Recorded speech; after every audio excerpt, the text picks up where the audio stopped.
الحمد لله نحمده ونستعينه ونستغفره ونؤمن به ونتوكل عليه ونعوذ بالله من شرور أنفسنا ومن سيئات أعمالنا من يهده الله فلا مضل له ومن يضلله فلا هادي له ونشهد أن لا إله إلا الله وحده لا شريك له ونشهد أن محمدا عبده ورسوله قال الله تبارك وتعالى في القرآن المجيد والفرقان الحميد أعوذ بالله من الشيطان الرجيم بسم الله الرحمن الرحيم يا أيها النبي إنا أرسلناك شاهدا ومبشرا ونذيرا وداعيا إلى الله بإذنه وسراجا منيرا صدقت يا رب العالمین۔ میرے عزیز دوستو، اللہ رب العزت نے تمام کی تمام کائنات کی تخلیق فرمائی، اور اس کائنات کے ساتھ ساتھ اللہ رب العزت نے نہ صرف اس کائنات کی تخلیق فرمائی بلکہ تمام تر مخلوقات کی بھی تخلیق فرمائی، اور تمام تر مخلوقات میں اللہ رب العزت نے فضیلت انسان کو دی اور انسان کو اشرف المخلوقات بنایا، لیکن اس کو دنیا میں بھیجا، اور اس کو بھیجنے کے ساتھ ساتھ رہنمائی کے لیے، رہبری کے لیے اللہ رب العزت نے انبیاء کرام علیہ السلام کو بھیجا کہ ہر دور میں انبیاء کرام علیہ السلام آتے اور اللہ کی طرف لوگوں کو بلاتے، اور یہی کام انبیاء کرام علیہ السلام کا رہا ہے کہ اللہ کے حکم سے لوگوں کو اللہ کی طرف بلاتے رہیں، اور سلسلہ چلتا رہا، چونکہ اس دنیا کا اصول ہے کہ جس نے اس دنیا میں آنا ہے اس نے جانا ہے۔ تو جیسے انبیاء کرام علیہ السلام اس دنیا میں تشریف لائے، پھر انہیں جانا بھی تھا، تو کرتے کرتے یہ سلسلہ جناب محمد عربی صلی اللہ علیہ وسلم تک چلتا رہا، اور آخر میں جناب محمد عربی صلی اللہ علیہ وسلم کو اللہ رب العزت نے خاتم النبیین بنا کر بھیجا کہ آپ علیہ السلام کے بعد کوئی نبی نہیں آئے گا، اور آپ علیہ السلام خاتم النبیین ہیں۔ جہاں قرآن پاک میں مختلف جگہوں پر اللہ رب العزت نے آپ علیہ السلام کی صفات بیان فرمائی ہیں اور آپ علیہ السلام کی تعریف بیان کی ہے، یہاں بھی اللہ رب العزت نے براہ راست اللہ کے نبی سے خطاب فرمایا ہے، یا ایھا النبی، اے اللہ کے نبی، یا ایھا النبی، اے نبی، انا ارسلناک، کہ ہم نے آپ کو بھیجا ہے شاہدا ومبشرا ونذیرا وداعیا الی اللہ باذنہ وسراجا منیرا۔ یہاں اللہ رب العزت نے آپ علیہ السلام کی طرف 5 چیزوں کی نسبت فرمائی ہے کہ آپ علیہ السلام کو ان 5 صفات سے نوازا گیا، یا ایھا النبی انا ارسلناک شاہدا ومبشرا ونذیرا وداعیا الی اللہ باذنہ وسراجا منیرا۔ یہ 5 انعامات سے اللہ رب العزت نے نوازا ہے، اور یہ 5 انعامات کیا ہیں، 5 صفات کیا ہیں؟ انا ارسلناک شاہدا، کہ آپ علیہ السلام کو شاہد بنا کر بھیجا گیا، گواہ بنا کر بھیجا گیا۔ گواہ سے کیا مراد ہے؟ گواہ سے مراد یہ ہے کہ آپ علیہ السلام کو اس امت پر گواہ بنا کر بھیجا قیامت کے دن، اور یہی نہیں کہ آپ علیہ السلام بلکہ ہر نبی اپنی امت پر گواہ ہے، اور قیامت کے دن جب سارے کے سارے لوگ جمع ہو جائیں گے تو تمام انبیاء کرام علیہ السلام سے وقتاً فوقتاً بات کی جائے گی کہ اللہ رب العزت فرمائیں گے کہ ہم نے آپ کو جو پیغام دیا تھا آپ نے اپنی امت تک پہنچایا یا نہیں پہنچایا؟ تو کہیں گے پہنچا دیا۔ حضرت علیہ السلام سے پوچھا جائے گا کہ کیا آپ نے اپنی امت کو پیغام پہنچایا؟ تو وہ کہیں گے کہ ہاں میں نے اپنی امت کو پیغام پہنچا دیا۔ پھر ان کی امت سے پوچھا جائے گا کیا آپ کے نبی نے آپ کو پیغام پہنچایا؟ تو کہیں گے نہیں، ہمارے نبی نے ہمیں پیغام نہیں پہنچایا۔ تو بات میں تضاد آ جائے گا۔ حضرت علیہ السلام فرمائیں گے کہ میں نے انہیں پیغام پہنچا دیا ہے، چونکہ وہ عدالت لگی ہوگی، اور امت کہے گی کہ نہیں ہمیں کوئی پیغام نہیں پہنچایا۔ تو اللہ رب العزت علیہ السلام سے پوچھیں گے کہ کیا تمہارے پاس کوئی گواہ ہے؟ کوئی ایسا شخص ہو، کوئی ایسا بندہ ہو جو کہہ دے کہ ہاں آپ نے اپنی امت کو پیغام پہنچا دیا ہے؟ تو سیدنا نوح علیہ السلام امت محمدیہ کو پیش کریں گے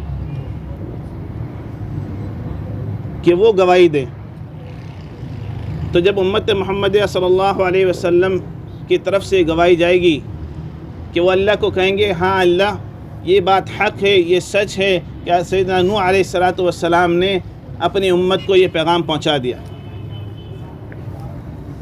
گواہ پیش ہو گیا۔ تو اس پر نوح علیہ السلام کی امت کہے گی کہ اللہ یہ تو ہمارے سالوں بعد آئے تھے، جس وقت ہمارے نبی اس دنیا میں آئے تھے، جب ہم اس دنیا میں تھے، سیدنا نوح علیہ السلام کو جب نبوت دی گئی اس وقت تو یہ موجود ہی نہیں تھے، یہ کیسے ہم پر گواہ بن سکتے، یہ کیسے ہمیں گواہی دے سکتے ہیں ہمارے بارے میں؟ تو اس پر وہ پوچھا جائے گا امت محمدیہ سے کہ بھئی آپ کیسے گواہی دے رہے ہیں، آپ تو اس وقت موجود ہی نہیں تھے۔ تو کہیں گے ہمیں اللہ کے نبی نے بتایا ہے کہ حضرت نوح علیہ السلام نے پیغام پہنچایا، ہمیں اللہ کے نبی کے ذریعے سے معلوم ہوا ہے کہ انہوں نے پیغام پہنچا دیا ہے، تو پھر اس بات کو قبول کیا جائے گا کہ اللہ کے نبی نے اس کی تصدیق کی۔ تو اللہ کے نبی بھی اپنی امت کے بارے میں گواہی دیں گے، اللہ کے نبی کے پاس بھی یہ بات رکھی جائے گی اور اللہ کے نبی خود گواہی دیں گے کہ ہاں میں نے اپنی امت کو یہ پیغام پہنچا دیا۔ ایک مرتبہ ابن مسعود رضی اللہ تعالیٰ عنہ سے آپ علیہ السلام نے فرمایا کہ مجھے قرآن سناؤ، تو آپ نے فرمایا، عبداللہ ابن مسعود نے فرمایا کیا میں آپ کو قرآن سناؤں، کیا میں آپ کو قرآن سناؤں جبکہ قرآن تو آپ پر نازل ہوا ہے؟ تو آپ علیہ السلام نے فرمایا جی آپ مجھے قرآن سنائیں۔ تو اس پہ عبداللہ ابن مسعود رضی اللہ تعالیٰ عنہ نے قرآن پڑھنا شروع کیا ہے اور سورہ نساء شروع کی ہے، اور پڑھتے پڑھتے سورہ نساء کی 40 آیات تک پڑھی ہیں، اور آگے پھر جس آیت میں ذکر ہے کہ کیا حال ہوگا اس دن جب تم پر گواہ پیش کیا جائے گا، جب آپ کو گواہ بنا کر پیش کیا جائے گا، یعنی آپ علیہ السلام کو اس امت پر گواہ بنا کر پیش کیا جائے گا، کیا حال ہوگا۔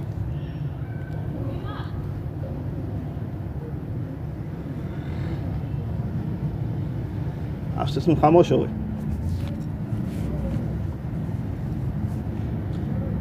خاموش نہیں ہوئے؟ آپ سے نے فرمایا ٹھہر جاؤ، رک جاؤ۔ ابن مسعود رضی اللہ عنہ فرماتے ہیں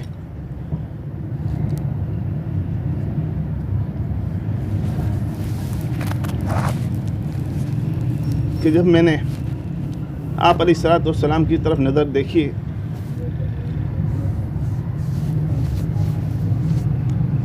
تو آپ کی آنکھوں سے آنسو جاری تھے۔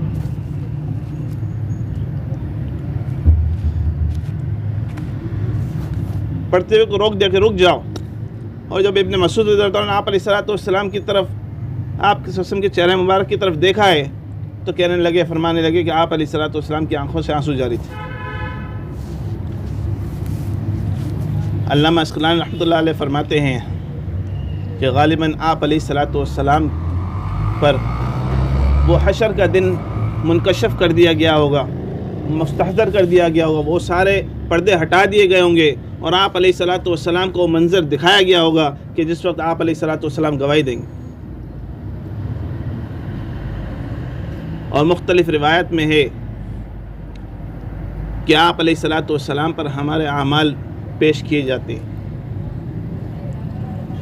روزانہ آپ علیہ السلام پر ہمارے اعمال پیش کیے جاتے ہیں۔ اس بنا پر وہ کہتے ہیں کہ سارے اچھے برے اعمال کی آپ علیہ السلام گواہی دیں گے کہ ہاں انہوں نے یہ اچھا عمل کیا ہے، انہوں نے یہ برا عمل کیا ہے۔ تو آپ اندازہ لگا لیں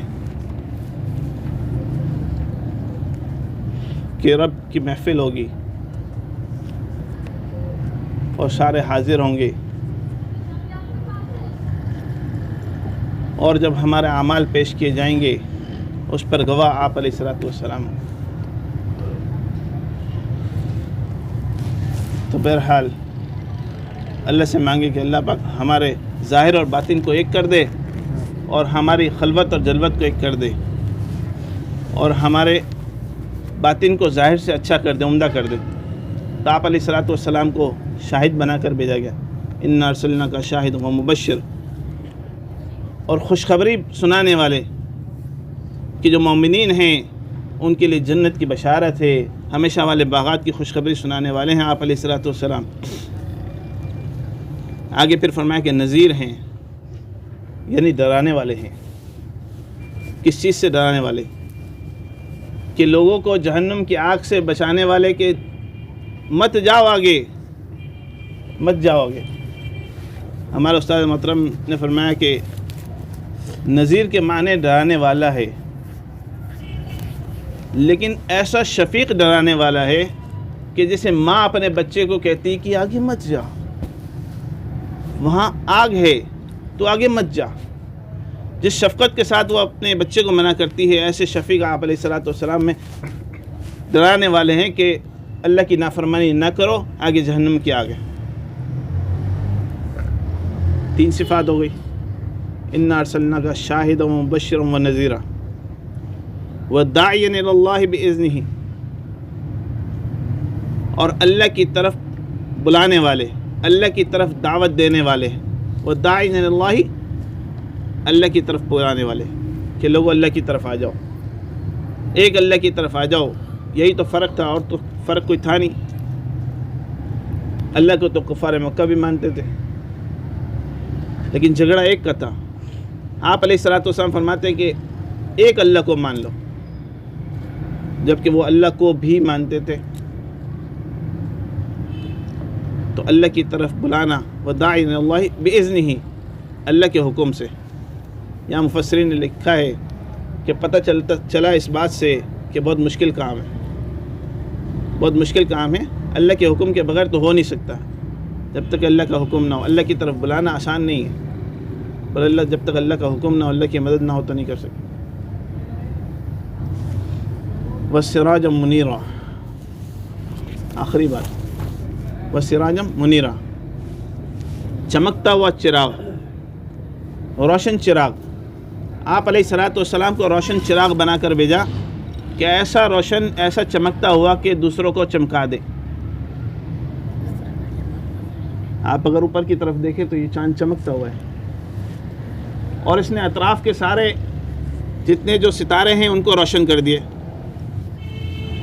آپ علیہ الصلوۃ والسلام فرماتے ہیں اصحابی کالنجوم، کہ میرے صحابہ ستاروں کی مانند ہیں۔ تو یہ مثال آپ اس طرح سمجھ سکتے ہیں کہ آپ علیہ الصلوۃ والسلام کی مثال چاند کی سی ہے، اور اس نے اطراف عالم کو روشن کر دیا ہے کہ آپ علیہ الصلوۃ والسلام نے اپنے تمام صحابہ کرام کو روشن اور منور کر دیا ہے۔ تو یہ جو ستارے چمکتے ہوئے ہیں، یہ آپ علیہ الصلوۃ والسلام کی محنت سے، اس چاند کی محنت ہے، اس چمکتے ہوئے چراغ کی محنت ہے کیا کہ انہوں نے محنت کر کے صحابہ کرام کی جماعت تیار کی۔ تو اللہ کے نبی سراج منیرہ ہیں، ایک روشن چراغ ہیں۔ ان کا قلب اطہر ایسا منور تھا کہ ان کے قلب اطہر سے صحابہ کرام کے قلب اطہر منور ہو گئے، اور اس کے پاس پھر تابعین، تبع تابعین، اولیاء کرام چلتے چلتے آج تک کے لوگ اس سے مستفیض ہو رہے۔ تو اصل بات محبت کی ہے کہ آپ علیہ الصلوۃ والسلام سے محبت جب قائم ہو جائے تو ساری باتیں سمجھ میں آنے لگتی ہیں، پھر سنت واقعی سنت لگتی ہے، پھر سنت کا ترک کرنا اس پہ گرا گزرتا ہے کہ میں کیسے سنت کو ترک کر دوں۔ بہرحال آپ علیہ الصلوۃ والسلام سے اللہ رب العزت محبت کرنے کی توفیق عطا فرمائے۔ وآخر دعوانا الحمدللہ۔